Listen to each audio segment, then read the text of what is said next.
Hey everyone, it's Susan Pierce Thompson and welcome to the weekly vlog. So on a Bright Lifers coaching call last weekend, something happened that was everyone's takeaway at the end of the call. Like everyone had the same aha moment. It was sort of a collective Bright Line Eating, Bright Lifers aha moment. And I wanted to share it with you. I've already shared this in the Reboot Resume course. And of course, the Bright Lifers have it, forever archived on a call recording. But I know that there's a whole universe of people who watch the weekly vlog who aren't in either of those programs, neither Bright Lifers nor Reboot Resume. So I wanted to get this out to you as quickly as possible as well. I think it's a really exciting reframe. And it's so funny that I've been thinking about this food journey and Bright Line Eating and talking about it and teaching people about it for so long. And I can't believe this just occurred to me now. But there you go. Live and learn. So the question was from a woman who's doing well in her Bright Line Eating journey, like living happy, thin, and free. And she's going to Tokyo with her husband very soon. And she's already got her food planned out. Like it's not that she needed help with the food piece. She needed help with the mental piece, that feeling that she was going to be missing out because her husband's like a 1 on the scale and is a total foodie. It's funny how those two things actually can go together, and was really looking forward to trying the culinary delicacies of Japan. And then her friends who know she's going to Japan kept emailing her and saying, oh, you got to try this or you got to try that. And it's all food stuff, right? And she was like, Susan, how can I go and feel like I'm not missing out? And it put me into a place of reflection about that I guess I'd never really been in before.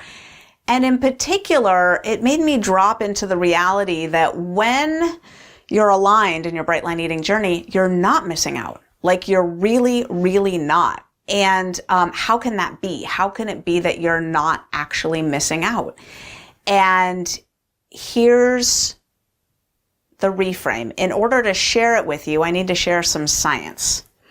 So in grad school, my PhD is in brain and cognitive sciences, if you don't know. So for that, I took a lot of cognitive psychology courses where we studied memory and attention and focus and, some interesting findings that we covered were on phenomena known as change blindness and inattentional blindness, which are similar but not exactly the same.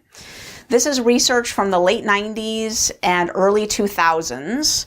One of the lead researchers was Daniel Simons. For 5 years, he was at Harvard University. I think he's at the University of Illinois now. And Daniel Levin, who I think was at the University of Rochester. It's ironic. I went there and I don't know that for sure. But there were several researchers at the University of Rochester who did some seminal work in this. And here's what they found. The original experiment showed a brief, 2-minute conversation of two women sitting at a table having a conversation. And it was brief. And in that video, they cut back and forth between the two women, as a camera will often do as two people are talking, right? And all kinds of things changed. Like in those 2 minutes, there were 9 changes, meaning like one woman was wearing a big scarf and then she wasn't. The plates were red and then they were white. All the food was on her plate and then in the next shot, all the food was on her plate. The cups were there, then the cups were not there. The silverware was there and then it was not there. And, a woman was like, her arms were up and then her arms were down and they were like moving all over the place. Anyway, on average, people who were shown this video and just said, this is a test of your perceptual system or whatever, noticed 0 of the changes. Not one of them. Researchers were like, okay, that's weird. We expected them to notice at least something. So then they told people, watch it again. And now we're telling you, we've changed a bunch of things. Like there are errors in this movie, right? Stuff is missing or changed. See if you can notice the changes. And with that tip, on average, people noticed 2 of the 9 changes. And the researchers were like, that's really crazy. Like, are we hardly absorbing anything that's going on around us? So this prompted an aspiring researcher to create a movie of a circle of people passing a basketball. And some of the people were wearing white shirts, some of them were wearing black shirts, and there were actually two basketballs being passed. The white shirt people were passing the basketball to the other white shirt people, and black shirt people were passing another basketball to black shirt people. Fair enough. Sounds complicated. The task was count the passes among people in the white shirts. Watch the white shirts and count how many times they passed the basketball to each other. Very simple task.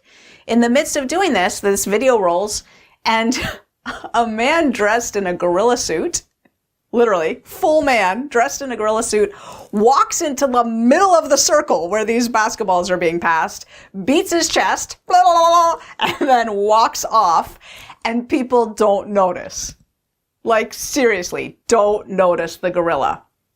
Crazy. So these papers got published, and then the scientific community was kind of skeptical. They were like, okay, well, those are videos. Surely people notice stuff that's actually happening in their actual environment in real life, right? We're not that clueless in real life. So researchers at the University of Rochester created this experiment where a visitor on campus holding a map of the campus would walk up to someone like a faculty student or a staff member or something and say, do you know how to get to Rush Rees Library? And like hold up the map, right? And the person, let's say it's a faculty member, the faculty member would explain, oh yeah, here's Rush Rees Library, we're here, so you're gonna go, da, da. And in the middle of that explanation, two people supposedly doing construction work or something, I don't know, carrying a door, like a door. Two people, one holding the front of the door, one the back of the door, would carry the door along the path and break up the conversation of the two people. And one person carrying the door would grab the map and swap places with the clueless visitor and stand there now to hear the rest of the explanation about how to get to Rush Rees Library. And the faculty member or the student or whoever it had been, the unsuspecting person who was giving those directions on campus, didn't notice that it was now a different human being that they were talking to. Different human being. Different height, different color shirt, different amount of facial hair, like different person. And you're like, really? You don't notice that you're now talking to a different person? Didn't notice. This is where like that saying, fact is stranger than fiction. Yeah, fact is stranger than fiction. So this was the beginning of this body of research about how little we're actually taking in from our surroundings. And it turns out to be true at every level of the perceptual system and the memory system. We're taking in very little of the actual environment in terms of the visual system, the pure bits and bobs. We're paying attention to even less, and we're registering even less than that, and we're remembering even less than that. We are, I mean, I don't know if it's fair to put percentages on this, but it's a ridiculously small amount. Like all kinds of stuff is going on around you and you're probably registering maybe 2% of it, right? Like just, you're not registering that much. We register far disproportionately what we care about, what we're focused on, and what we're paying attention to. Like what matters to us. Even that stuff we're not taking in very faithfully, as evidenced by the researchers asked people in that initial conversation between the two women, like, we're changing stuff in this picture, in this little video. Notice, count the changes. And people were focused on that and they still couldn't do it. They could come up with 2 of the 9. So you couldn't find that on YouTube, by the way. Yeah. Perceptual change blindness, Daniel Simons. Yeah, just Google something like that. It's like it's a pretty dated, it's 1997 video of 2 women talking. You'll find it. Anyway, so back to the woman who's like, Susan, how do I go to Tokyo with my husband and not feel like I'm missing out? And I'm like, you're not missing out. You're really not. What you're doing is you're visiting Tokyo, and I promise, I guarantee, you're taking in a tiny fraction of what's there. Guarantee. You're going somewhere amazing. And there's all kinds of art and architecture and culture and museums and spas and shopping opportunities and culinary opportunities and, botanical gardens. And there's all kinds of stuff, right? Human interactions happening and all kinds of stuff. You are going to come home with having experienced a tiny fraction of that. So what you're doing is you're shifting your experience from bucket A to bucket B, right? Less of that, which leaves room for more of that.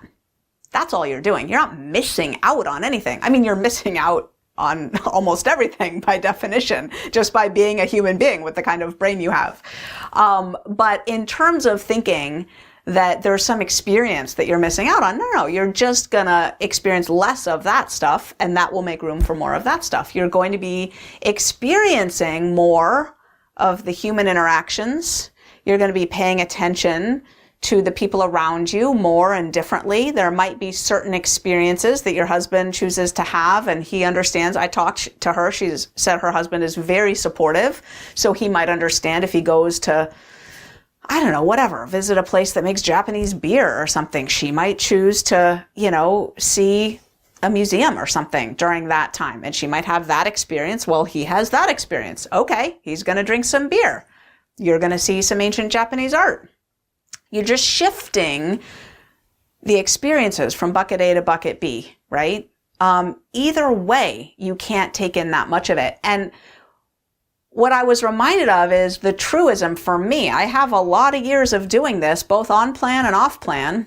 Years before bright line eating, years during bright line eating, years doing bright line eating smoothly and successfully, years stutter stepping with my bright line eating, all that experience. When I reflect, what feels true to me is when I try to partake of the food, I focus a lot on the food.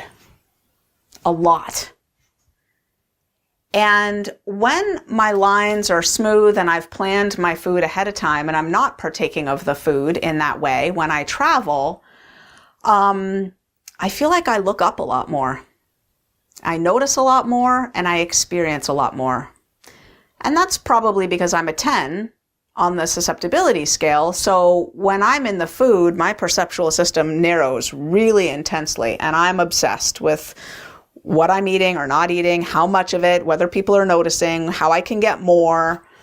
Pretty quickly, I have to start thinking about when and how I'm going to get back on track because it's painful. It's not a fun way to be. All of my best trips have been with my food in order. So it's an interesting thing, to think we're not missing out. We're not. We're choosing to shift the emphasis. And we talk about that a lot in the holiday season, right? We talk about how we make it about the people and about the connections. And I don't know if you want to comment below if you've had Brightline holidays or travel experiences. I'd love to hear your experience. What I've experienced is my saboteur wants me to think that if I partake of the extra special travel food, it will heighten my experience. And what I actually find is it makes my experience off and painful. And when I'm hitting my head on the pillow at night in the hotel room, I don't feel good at all. I feel lost and often quite desperate, hopeless, negative, just not good. And when I resist the food and keep it in its place and resist, in particular, that voice that tries to seduce me into thinking that I'm missing out, and I say, no, I'm not missing out. I'm not missing out. I'm going to focus on these other things instead.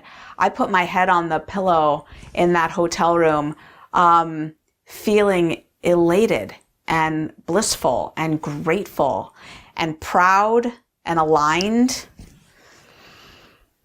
and excited about the next day and all the things that I'm going to experience, because I'm not missing out. I'm experiencing tons. So that's the weekly vlog, and I'll see you next week.